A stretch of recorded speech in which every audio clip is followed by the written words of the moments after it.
Hi, everybody. Welcome to our second session of our series. Today, we're going to be talking about the brand is you, but it can't just be you. I am Mary Rombaut, the CEO of R Squared Solutions and Recommenda.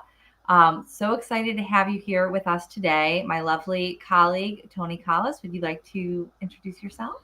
Yes, thank you very much, Mary, for the intro. Hello. Welcome wherever you are dialing in from. I love these sessions because we get to meet people from all over the world. I am an executive coach, first and foremost. I'm Toni Collis. I grew up in the world of tech, grew up if you like, in the world of tech. I have a passion for making companies flourish, helping companies flourish, helping companies flourish.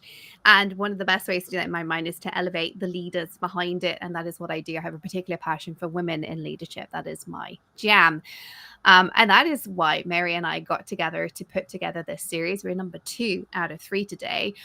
And it's really aimed at helping leaders, the CEOs, the founders, take that next step in the company, stepping away from the things that are actually bottlenecking us and stepping up. So, Mary, let's start. This episode is really something that you have taught me.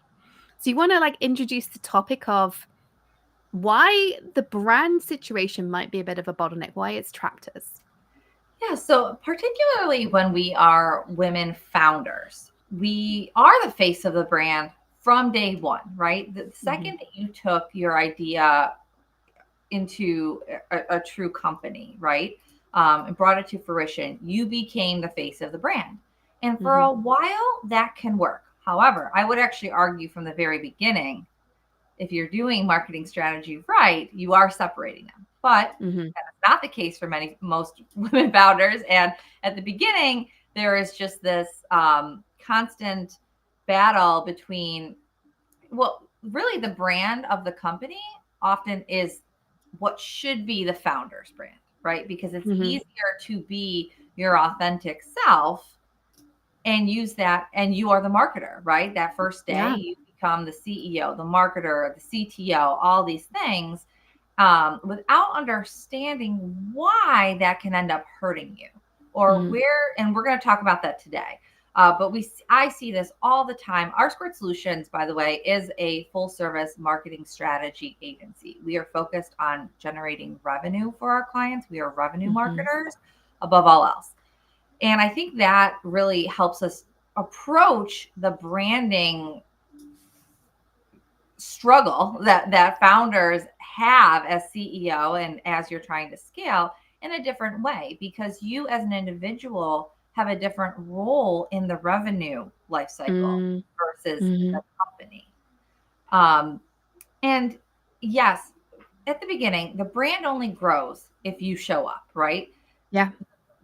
That is absolutely true, but it can create this dependency loop on you that all of a sudden now you have clients. Now you are a successful business and you do not have enough time to continue being the full service marketing person for Mm-hmm. the brand and as an individual. I I've seen that. I had this one client who built $1 million consultancy all by herself. It was honestly very impressive, but she started getting closer to retirement age. Mm-hmm. And what I was trying to explain to her was the entire company is you and you have no exit, right? Yeah. Yeah. Where is this going Mm-hmm. with the entire, and that helped honestly the conversation of, okay, I need to start making the company more of a authentic voice and not my voice. So we started Mm-hmm. that separation slowly, bringing in others, and guess what happened? Mm-hmm. The, she started Completely. making more revenue and was Yeah. doing less work. Mm-hmm. Um, I Go ahead. This is something I just want to chime in here. This is something I'm so passionate about, and we talked about this last week. Know where you're going. Have a goal. Is it just that you're a solo mum pop shop kind of thing, and that's what you're aiming for? Great, that's no problem. Do you want to go for acquisition? Do you want to scale to $1 billion organization? Do you want to sell up and make your millions, but like it's, what are you aiming for? Because what you're aiming for dictates how you respond to what we're talking about today. Are you purely the face? Or if you're hoping to get to that $1 billion, there comes a point when you are the problem. And that's so important to today's conversation. So if you haven't previously watched last week's live, you must go back and watch it. Don't stop right now. Keep with us right now. But it's such an important lesson, what we were talking about last week. And at the end of today's show, I'll go make sure the link is in the comments to today's live, to last week's live, so you can go and watch the replay and answer that question. Mary, back over to you on this one, because I know you're very passionate about this too. Well, that question is so fundamental though, because the reality of investors is like buyers want value beyond the founder, right? So Yes, that is a absolutely. major lesson of thinking about where you're going. If the brand collapses without you, it is a valuation risk. And I know you do this too, Toni, but it's like, I feel like so many women founders in particular aren't thinking that long term. And, there's not enough of us to begin with. But then, and there's so many obstacles that we could talk about for days to even get here into being the CEO of a company and bringing that idea to fruition. But I think that's one of the reasons we're so passionate about helping, right? Because there is such a risk in not understanding where you're going. Yes. And hurting the valuation long term. And again, going back to revenue marketing, it's not just about making money today. It's about making money, building a sustainable company that is going to keep growing. And you can't do that as a founder who has embedded their own voice so deeply into the company. 100%. Yeah. Yeah. And Toni, from your perspective, the name of your company is Toni Collis. Well, actually, there's two names. We trade as Toni Collis, because I was advised right at the beginning, because I thought I was just going to be a solopreneur executive coach. I was advised to make the brand me. I now have ambitions because I realized I can't change the world by myself. I now have ambitions to grow this beyond my name and my voice. I train, I hire coaches. And that is an important part of my mission. If I'm going to change the world for the better and build better tech companies, I can't do this by myself. But I have a brand problem, which is where Mary comes in because, I am the brand. I'm the voice. It's me that people want to come work with. But I have trained amazing coaches. I'm very picky about who I work with, who I bring onto my team. They're extraordinary. And I would say some of them are better than me. They have different skill sets than me because, sometimes I'm quite, Mary knows this because I'm her coach as well. Coaching with me is drinking from a fire hose. I've got coaches of mine who aren't like that. They provide a different kind of coaching. And one of the benefits of working with my company is you can have the right coach. We've all got the same knowledge. We've all got that executive experience in tech, but you can have the right kind of coach for the stage of life you're at, and you can move coaches over time. And actually what we offer is masterminds. So you can meet other coaches, even if you've got a primary coach or something else. But I'm the voice, I'm the face, I'm the brand. It's all my IP, and all my coaches teach to my IP. But yeah, we have a brand problem because here's what I really see. And it's so easy to see this in other companies that I've worked with, because starting out as a coach, although I was a solopreneur, I was working with executives in companies that are going from like 1 million to 10 million, 10 million to 100 million, 100 million to a billion. Like, this is like one of the things I do. I love it. But scaling, getting to that 10 million, the 100 million beyond, that takes stepping up and letting go. If you're always on, your business isn't growing, it's clinging on to you. And this isn't just a branding problem, it's a leadership trap. It's so important to realize that. If you feel like your company is you, and I certainly feel this, you don't unhook your identity from it, you're always going to be the bottleneck. You're always going to feel that you never truly rest, that you don't make good decisions, you're scrambling all the time. And believe me, your team, your investors, your buyers, the people you're working with all the time, day in, day out, need to see that the value isn't just you if you have ambitions to go beyond 10 million. You can maybe get to 10 million with you being everything. 1 million is possible, 10 million is a stretch. Beyond that, you're not going anywhere. We have to get the brand being more than just you. Yeah. So, Mary, back over to you. I want you to talk about this strategic separation of personal brand and business brand, because they are both important. And I certainly have a personal and a business brand. So talk to us a little bit about that. Yes. So, what should your personal brand do, and what should the company brand do? So, your personal brand should express who you are as a leader, your values. It should bring credibility, it should bring thought leadership. You are humanizing the company and building a relational trust. So, let's unpack that a little bit.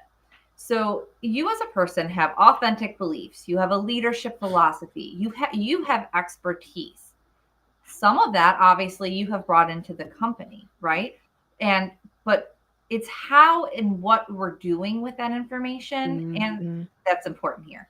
We want to build credibility with you as the brand to attract high value relationships and opportunities for the company, right? So you are the leader of that, but it's for the company's sake. So you are building those connections, you are expanding your influence, and then ultimately the company's network in doing so. Why are we doing this? To inspire confidence in stakeholders, whether that is potential investors, whether that's talent or clients. Your job is to tell the world you are a leader worth following. All right. So that you are that magnet who is opening doors, creating visibility, and translating your reputation into opportunities. How does that differentiate from the company? The company's purpose is to express what the business does, why it matters, and how it consistently delivers value. So whatever you're selling is that value, right? And the company is providing an infrastructure to scale. You as an individual cannot be that infrastructure. Yes. So the company should be representing a repeatable value system. So if you do not have your mission, vision, values, and goals, we take this back to strategic planning, which is so integral to all the company leadership. But we should have clear offers, consistent client experience, measurable outcomes. We are building an institutional credibility beyond the founder, right? So this is where your case studies are coming in. I mean, I'm giving you examples now of marketing, but like, again, this is the brand for the company, right? We are creating brand equity. This is something that can be sold, expanded, licensed.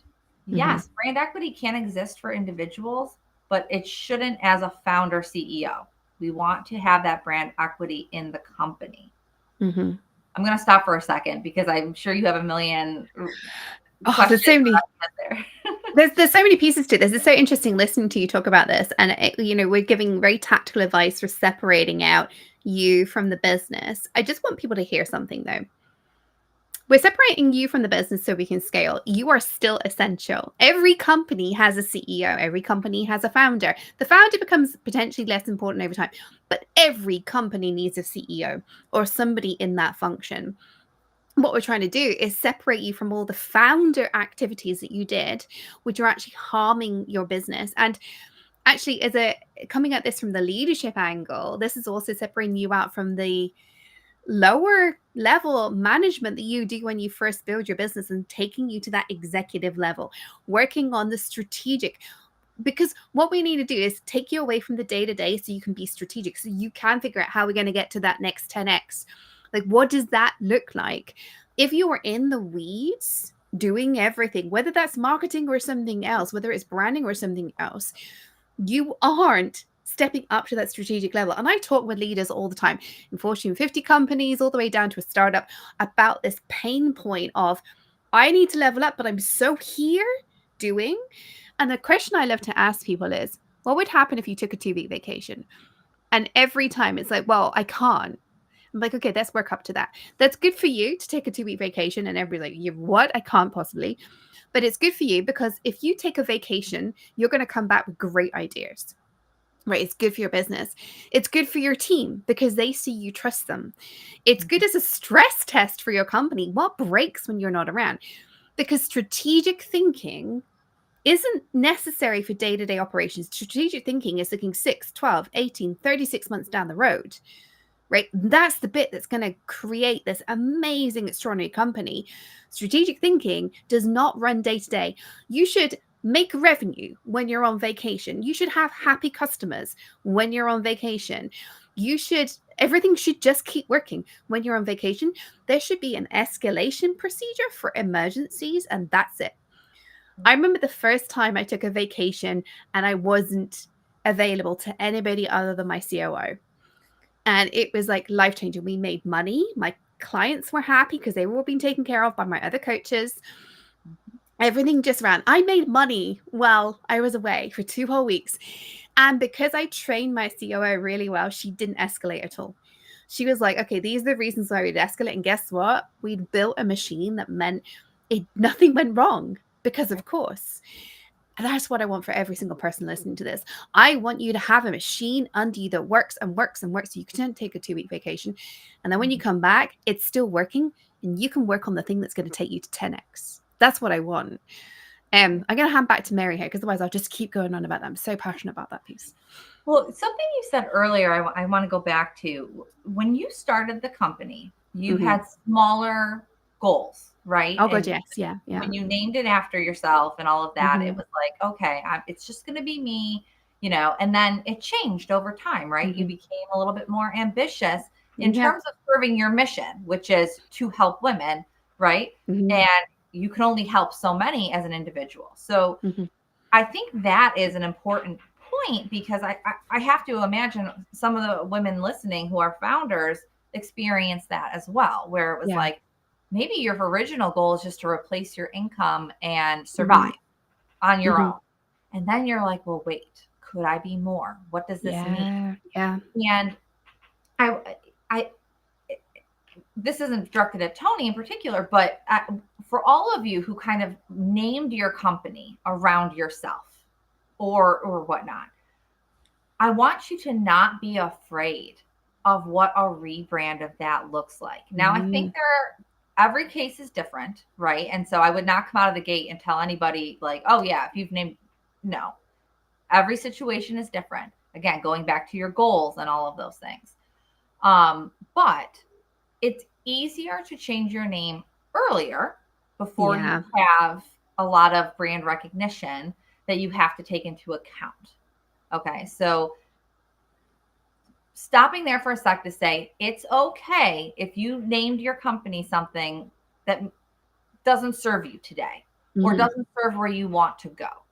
Do not be afraid that you are married to this. My company, R Squared Solutions, while it actually has ties to my family and all of these things, it is not named after me. But I've still considered changing the name for different reasons. One being there are a lot of R Squared solutions out there.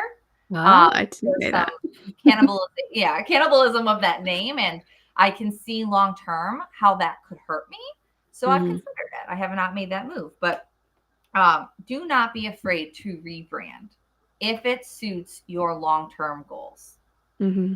Interesting. But on the flip side, Toni, if you said to me, absolutely not, I just don't feel that's the right thing to do. I actually don't know that it is the right thing for your brand. And I know your brand very, very well because your type of coaching and your IP is unique to you, right? So depending on where you're going, or if you were using a particular coaching philosophy that was truly, you were trained specifically by somebody. And we see this with franchises sometimes, right? Like you can buy into a franchise and you use their model and there's IP in that, right? There's a reason you chose to do that. You've created your own, right? So there is a lot of value in that because of that IP and the way you coach. Yeah. It is definitely different. And you're spot on there. I think it's really about understanding, just to bring this back up to like the broader business, like what do you need to be figuring out about your business? You need to figure out again, what are your goals here? What is it you're trying to achieve? I think to answer all these questions we're throwing at you around your brand, about your visibility, about how in the weeds you are, you need a strategy. You need to understand what is it you're trying to achieve, because only then can you answer these questions. I think using me as an example is a great one, but I know every single one of you listening is unique. You've got your own unique challenges. You have to understand where you're headed for you to understand, what am I doing right now? Actually, a great question. What are you doing right now that the 10x version of your business wouldn't be able to do? Like what is it that, how are you operating? What is the business doing right now that the acquired business wouldn't be able to do, if that's what you're aiming for? Like, what is it that you're doing that's holding you up? If you can't answer that, you need to spend some time with that question, because I think that is the first thing to understand, because those things, those are your bottlenecks. They might not be obvious bottlenecks right now, but they probably are bottlenecks. They will certainly be bottlenecks in 6, 12, or 18 months time. Absolutely. And one of those, time and time again, I see that.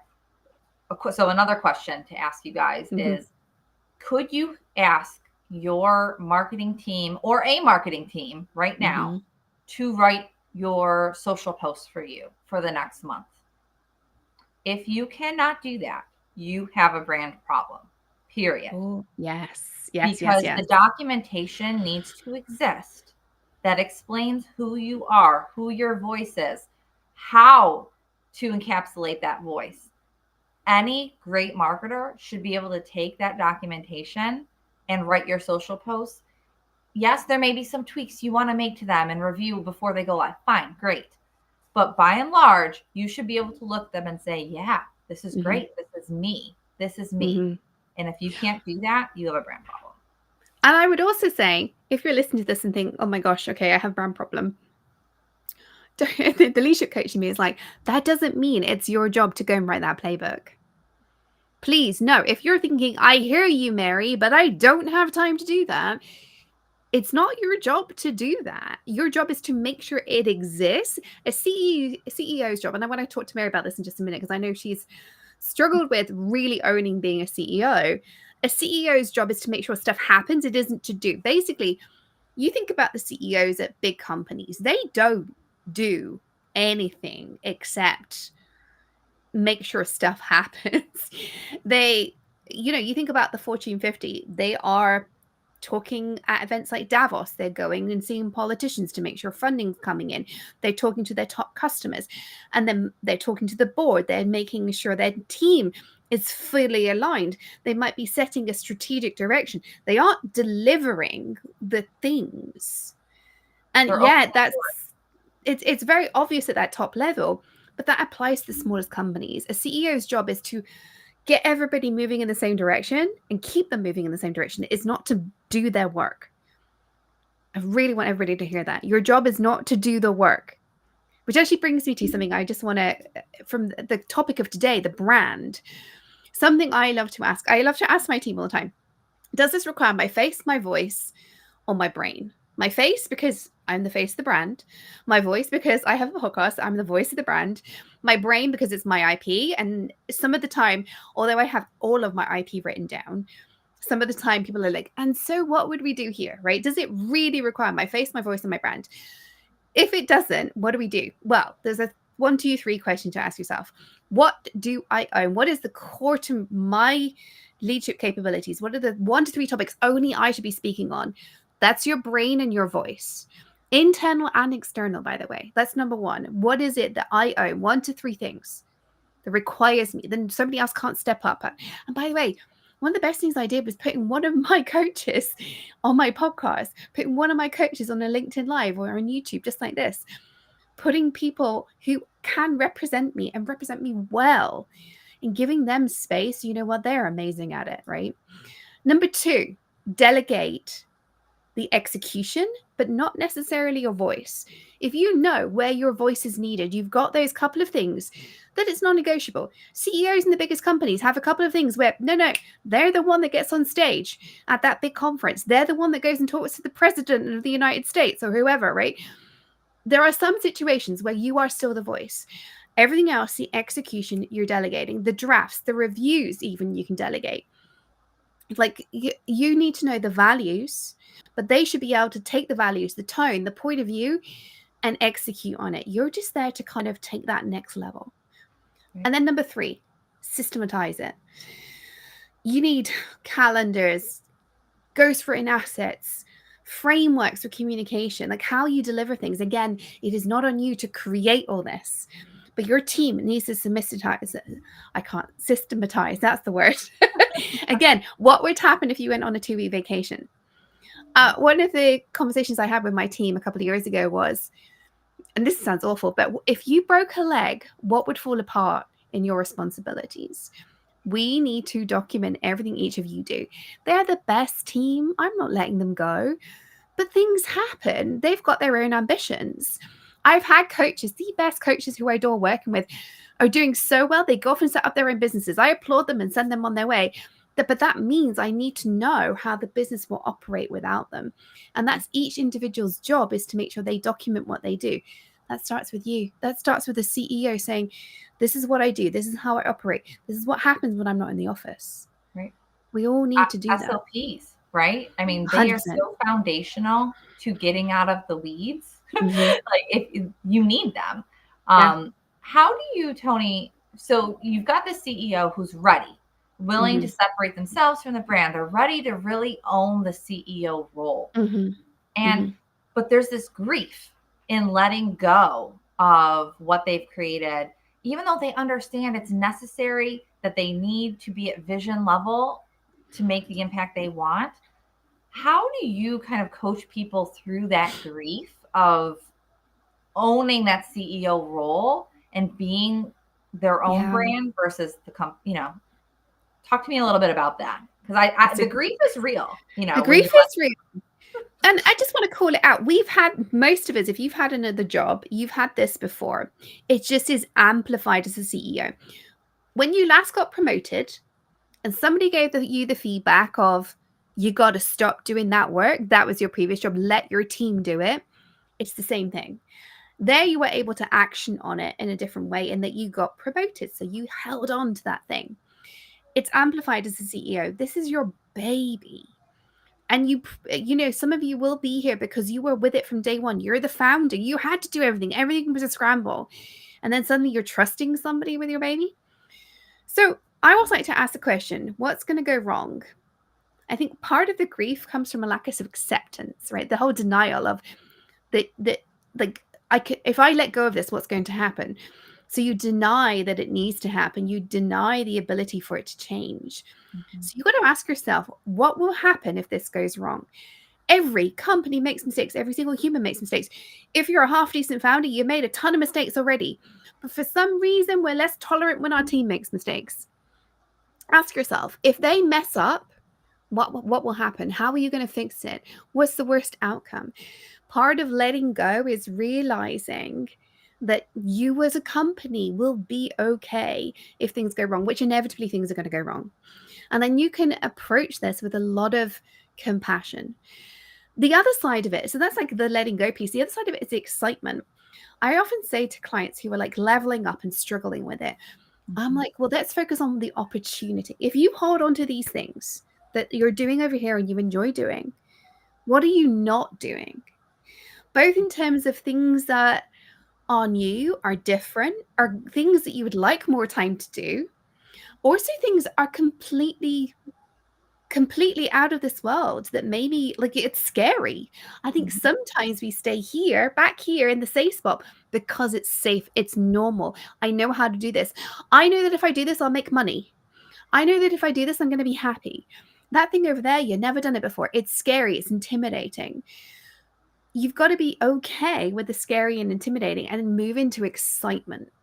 So just because you haven't done it before, just because you don't know if it's going to work, what excitement can you pull around it? and lean into that. So you've got to be okay with it's going to be okay, whatever happens. And also lean into the excitement, the possibility. And that's the way to really help you move emotionally through that. Obviously, there's a bit more to it. It doesn't just happen overnight. Give yourself some grace. Have a conversation with somebody like me as a coach.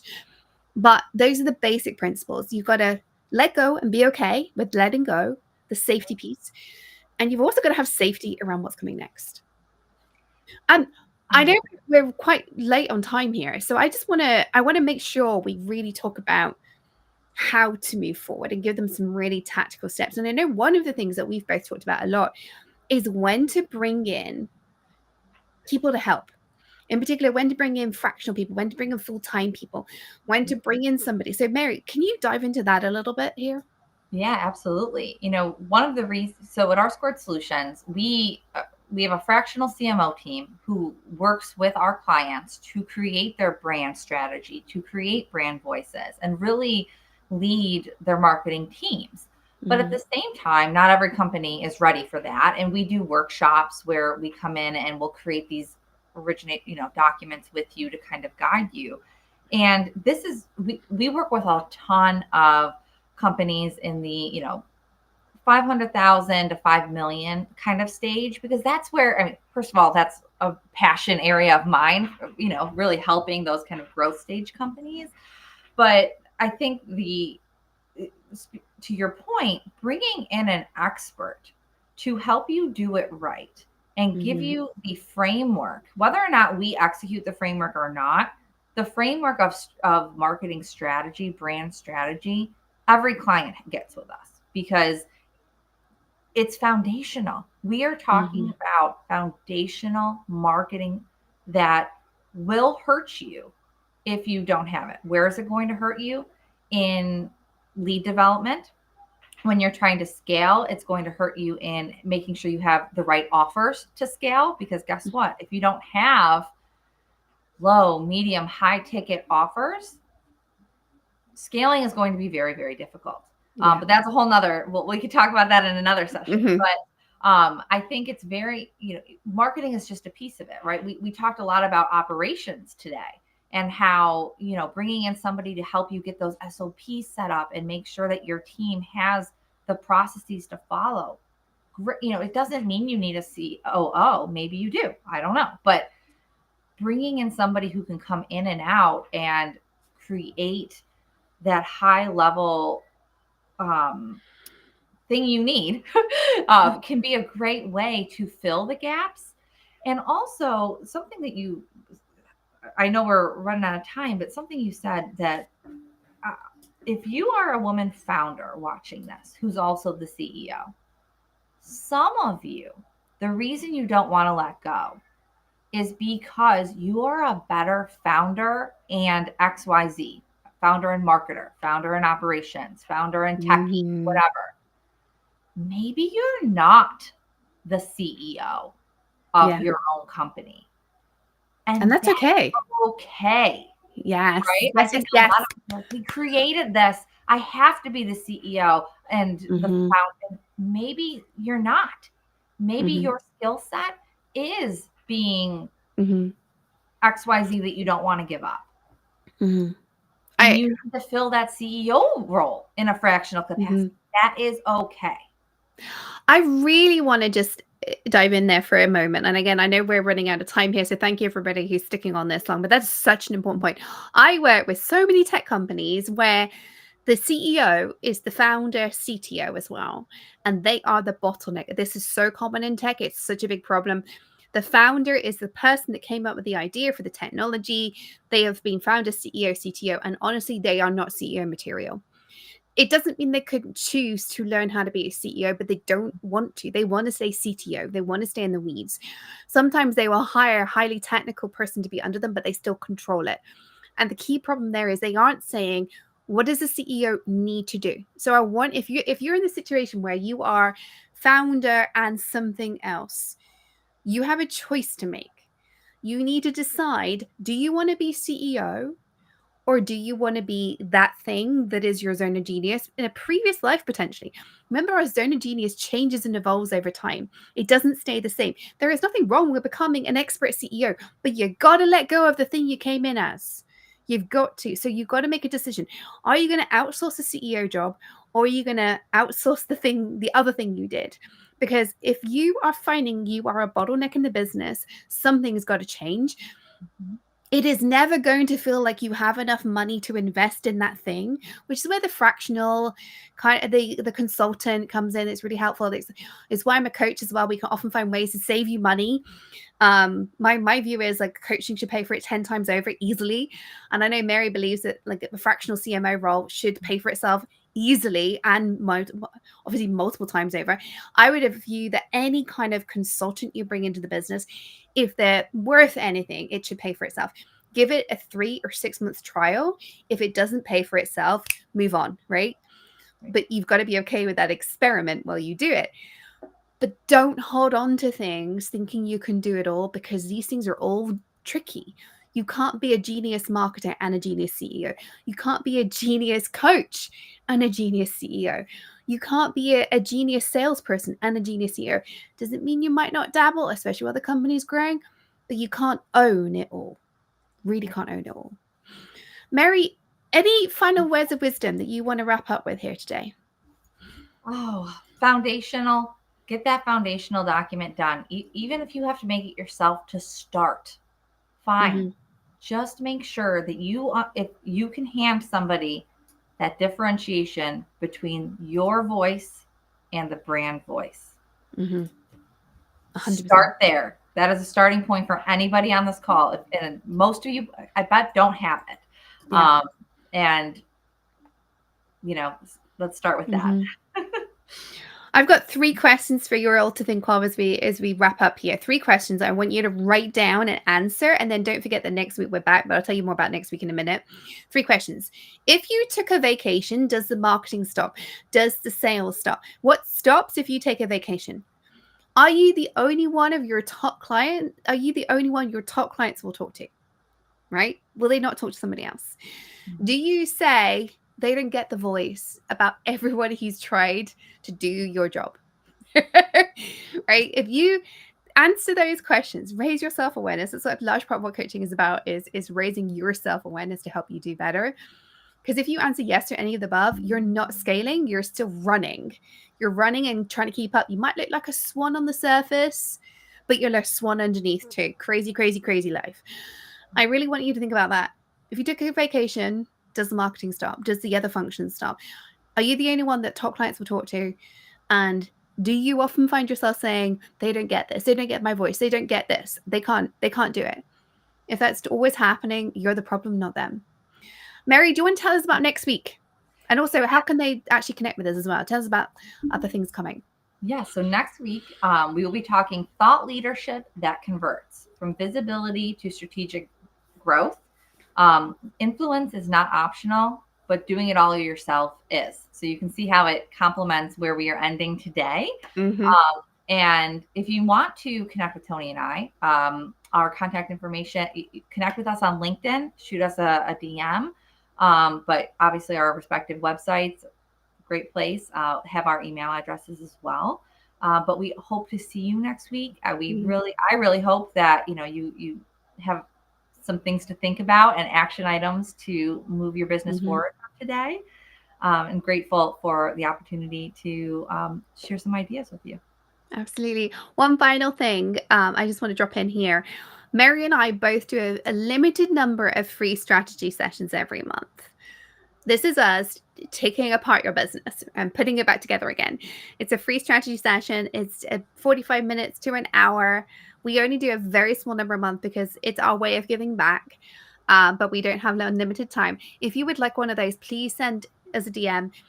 We could either do, both Mary and I do them on our respective zones of genius, right? So you can ask both of us, you can ask one of us, but if you would like one, reach out. The worst thing we're going to say is we're fully booked this month, come by next month. So if you would like one of those, take us up on that. All right. Thank you everybody for listening. We will be back same time next week, same place, same time next week, talking about thought leadership. So If you have any questions in the meantime, drop us a message on LinkedIn. Otherwise, we'll see you next week. Bye for